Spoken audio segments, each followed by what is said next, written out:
दोस्तों एमपी में OBC reservation को लेकर एक बड़ा और नया अपडेट आया, जहां एक तरफ मध्य प्रदेश लोक सेवा आयोग ने सुप्रीम कोर्ट में एक नया आवेदन डाला है। साथ ही साथ उन्होंने उस एफिडेविट को वापस लेने की गुहार की है, जिसमें उन्होंने चयनित अभ्यर्थी की याचिका को खारिज करने की मांग की थी।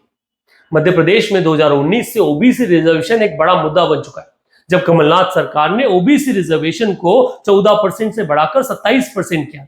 तब से लग पिछले 6 सालों से यह मुद्दा जो है सरकार और कोर्ट की गोद में खेल रहा है। वर्तमान में मोदी सरकार इस मुद्दे को लेकर चिंतित है और सीरियस भी है। साथ ही उसी को हल करने के लिए कल 28 अगस्त को उन्होंने एक सर्वदलीय बैठक भी बुलाई।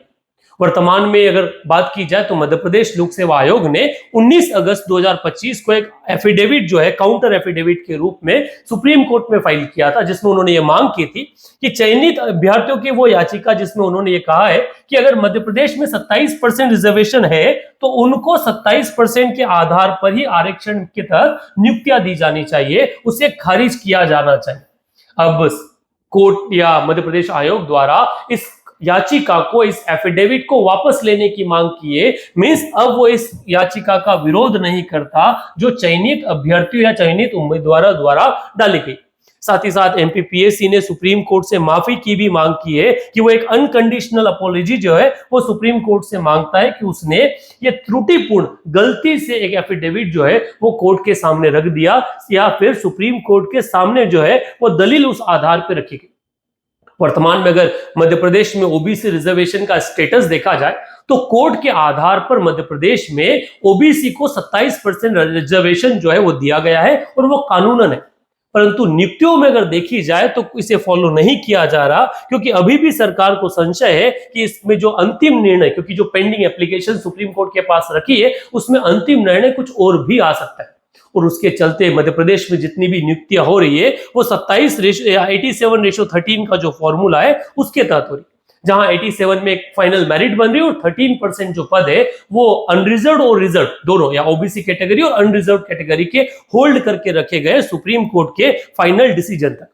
अगर इस पूरे मुद्दे के बारे में देखा जाए कि इसकी शुरुआत कब हुई, तो इसकी शुरुआत मार्च 2019 में तब हुई जब कमलनाथ सरकार ने ओबीसी आरक्षण जो था उसको 14% से बढ़ाकर 27% कर दिया। पर मार्च 2020 इसी के लगभग एक साल बाद हाई कोर्ट ने इस फैसले पर रोक लगाते हुए कहा कि कुल आरक्षण की जो सीमा है वो 50% से ज्यादा नहीं हो सकती। मतलब कमलनाथ सरकार का ये जो फैसला है ये गैर संवैधानिक है। सितंबर 2021 में सरकार ने नई गाइडलाइन के तहत तत्कालीन जो महाधिवक्ता अभिमत के बाद में सामान्य प्रशासन विभाग में ओबीसी को 27% आरक्षण देने की जो अनुमति है वो सरकार ने हाईकोर्ट के फैसले के विरुद्ध जो है वो दी। उस पे ये हुआ कि अगस्त 2023 तक ये भर्तियां नहीं हो पाई और फाइनली हाईकोर्ट ने 87:13 वाला जो फॉर्मूला था वो लागू कर दिया, जिसमें 87 पदों पर भर्ती के साथ में 13 पदों को होल्ड जो है वो रखा गया। 28 जनवरी 2025 को अगर बात की जाए तो हाईकोर्ट का एक फैसला आया जिसमें 18 जो 87:13 का जो फॉर्मूला था उसे चुनौती देने वाली याचिका जो है उसे खारिज करते हुए 27% रिजर्वेशन का जो रास्ता है वो साफ कर दिया। 13 फरवरी 2025 को एमपी सरकार ने 27% आरक्षण को लेकर सुप्रीम कोर्ट जाने का जो है फैसला वो ले लिया, जिसमें सीएम ने एडवोकेट जनरल को जल्द सुनवाई के आवेदन करने की भी जो गुहार है वो कहा।